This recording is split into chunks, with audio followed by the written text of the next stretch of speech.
We're going to begin vectors today, and we're going to start with an introduction to vectors. So let's first look at vectors and scalars and consider the differences between the two. So a scalar is a quantity that has a size or magnitude only. So examples of scalars include things like length, speed, mass, also time, weight, things like that. So that's just a quantity only. So that's what a scalar is. So a vector is a quantity that has both size and also direction.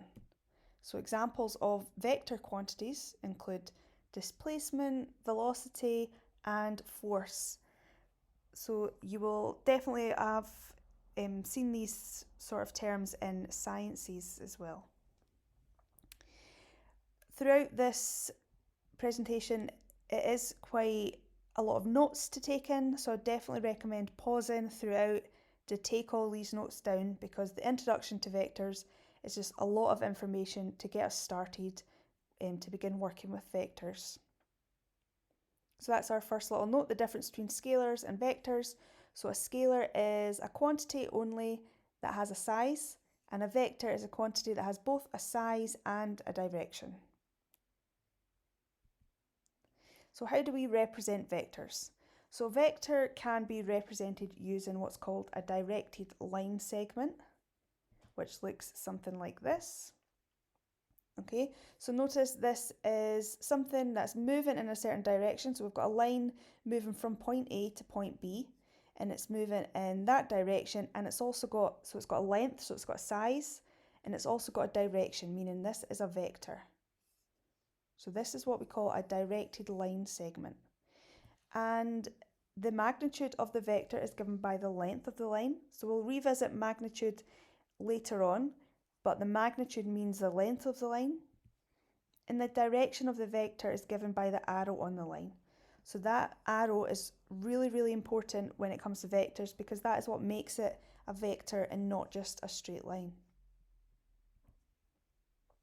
How do we name vectors? Sorry, again, just going back to this previous slide, can we make sure we're pausing the video and copying all these notes down? Okay, naming vectors. So going back to that example that we had, this vector AB. So we're starting at A, we're moving in this direction, we're moving a particular length in this direction until we get to point B. We're going to name this vector using our points A and B. So the letters at the end of the directed line segment, A and B, that's what we're going to use. And we denote it as a vector by using this little arrow above it. So it's going from A to B, and that's the direction it's going in. It can also be written as a lowercase letter. If you're handwriting it, we tend to underline it. Or if it's been typed, you might see it in bold. So this is just a shorthand way of describing a vector as well. So if you're handwriting, underline it. If you see a letter in bold on type or on paper, then that is also a vector.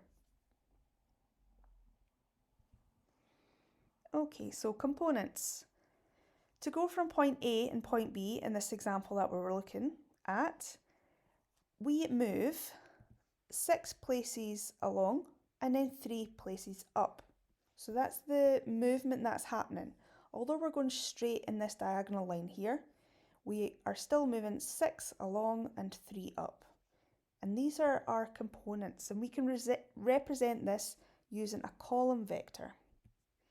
So we've got our vector AB, and we're writing this as a column vector where the component tells us, so at the top of our column vector, this component tells us the units moved in the x direction, so horizontally, and the number at the bottom represents the number of units moved in the y direction, so vertically. So this vector AB, this is it represented as a column vector, and we can see that to get from A to B, it's like a little journey. So to get from point A to point B, we're moving along 6 places in the x direction and then up 3 places in the y direction. So So again, pause here please and take a note of all of this. So there are two ways of representing vectors that we've covered so far, which is directed line segment, which is just this drawn representation here, and the column vector, which is letting us know the components.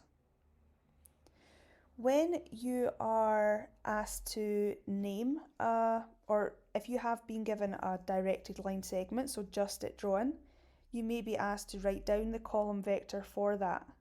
So that's where you just start from your beginning of your vector and look where you're going to end up, and then decide what way are you moving in the x direction. Well, moving forward 6 places, so it's a positive 6, and up 3 places, so that's where we get 6, 3. However, it could work in the opposite way, where you are given the column vector and you're being asked to draw the directed line segment. So in that case, you would just put a wee point on your page, on your squared line page, put a little point there, and then you can draw a wee dotted line going along 6 places, a little dotted line going up 3 places, put your other point in there, and then just join that straight up with a straight line. And it's really important that you're labeling your vector and also putting that arrow in.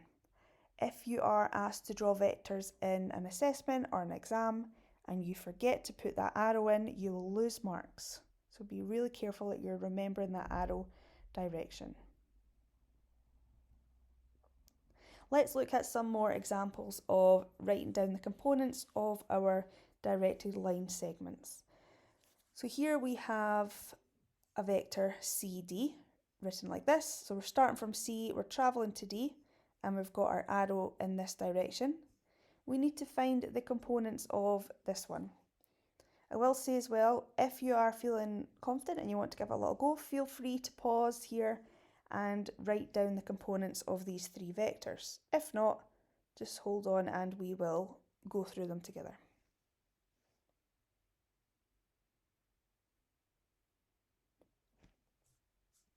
Okay, so the first one, we are starting at C, travelling up towards D, and we need to think about how do we get to that finishing point. This is how we're going to write down our column vector. So we're starting at D and we're going along 4 and we're going up 2. So we're going along 4, up 2, meaning our column vector is written 4, 2. And the name column vector, it must be written above each other with your longer bracket round each side. If you're writing it side by side, remember that is a coordinate point. It's completely different to a column vector. So really make sure you're taking the hint from the name. It's a column vector. It must be written like that. Okay, our second one is going from E to F. So we're starting at E. We're going a little journey down because that's where the arrow's pointing towards F. But this time we are going to be going along 5, so you're always doing your x direction first. We're going along 5 in a positive direction, but then we're going down 4, so we're going negative 4, meaning that our column vector is 5, negative 4. So be careful if with your negatives. If you're going down in the y direction, it's going to be a negative. If you're going back in your x direction, then that will also be negative. Then that will also, and then if you're going back in your x direction, then that will also be a negative. Okay, in this final one, we are starting at G and we're travelling up towards H. So we are going back 6 places and then up 4. So we're going back 6 places, that's why we've got negative 6, and then we're going up 4 to H, meaning our column vector is negative 6, 4. So always starting with your x direction and then your y direction. Again, if you were to work backwards and you were given this column vector, okay, it's really important that you do have your squared paper to practice these on. So if you were given this question here, CD, the column vector is 4, 2, and then you were asked to draw the directed line segment, draw a little dot on your page. You can make a little dotted line going 4 along, 2 up, put a little dot where D is, and then join them up with a straight line, labeling your C and D at the end, and you're taking that from the name, and you absolutely must include that vector direction. So we're going from C to D. And then same for these ones, if you're being asked to draw this vector 5, -4, put a little dot where E is, you're going along 5 in a positive direction, and then you're going down -4. Now you put a little dot there, join them both together, and remembering your vector direction. So starting from E, ending at F. Okay, again, a few little more notes before we finish up on this. Let's consider the negative of a vector. So here is the vector AB, also can be written as a lowercase letter. This time, because we're typing it, it's going to be in bold. So this is the directed line segment AB, and this is a column vector representation of it. So that means we're going along 5 and down 2. And because our vector is AB, we're starting at A, our direction is going down towards B, and that's our column vector. If we were to find the negative of a vector, so suppose the arrow now went from B to A, starting from B this time, just like that. This is the negative or inverse of this vector, AB. So we can describe this new vector as negative AB, which is equal to, you're rewriting it, starting at B this time, finishing at A, and that's what direction we're going in. It could also be written as negative A, or with our component forms, -5, 2. So just going back to recap this, we have our vector AB, which is 5 along and 2 down. That's our column vector. If we were to find the negative of that, it could just be the negative of our vector AB, or we could write it as starting from B, finishing at A, and we could also represent it as our column vector, which is 5 back, so that's a -5, and then 2 up, or essentially just changing the signs of our two components. And the really important thing here is that we are going in the opposite direction, so that's why that arrow has shifted going from B to A.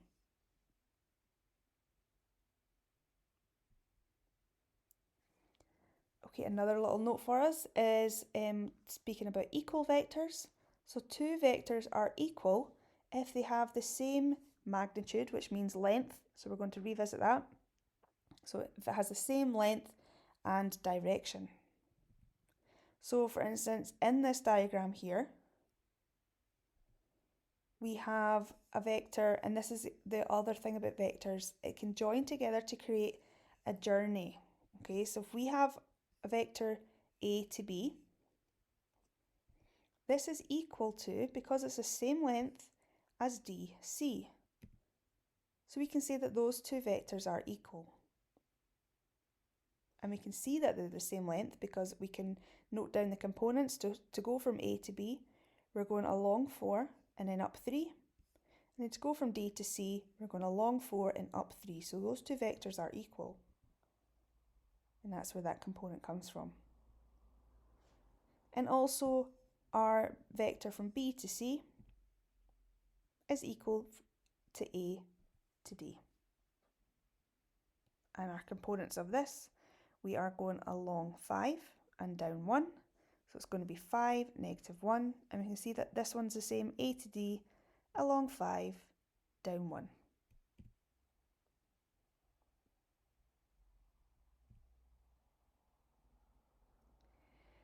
Lastly is just to consider the zero vector and the unit vector. I wouldn't worry a whole lot about this just now, but it's just to have a note on it and just to make you aware. So a vector with a magnitude of 0, so essentially a length of 0 where nothing's moving anywhere, is called a zero vector. And it can just be written as a bold 0, or if it's handwritten, a 0 underlined. So a vector with a magnitude of 1 is called a unit vector. So remember, magnitude means length. And the most important unit vectors are those that run parallel to the x and the y axis. And these are called unit base vectors. So the horizontal unit base vector is because it's going along in the x direction one place, but it's not going up at all. So that's the column vector for it. And the vertical one is not going in the x direction at all, but it's going in the y direction up 1. And that's what we represent them as.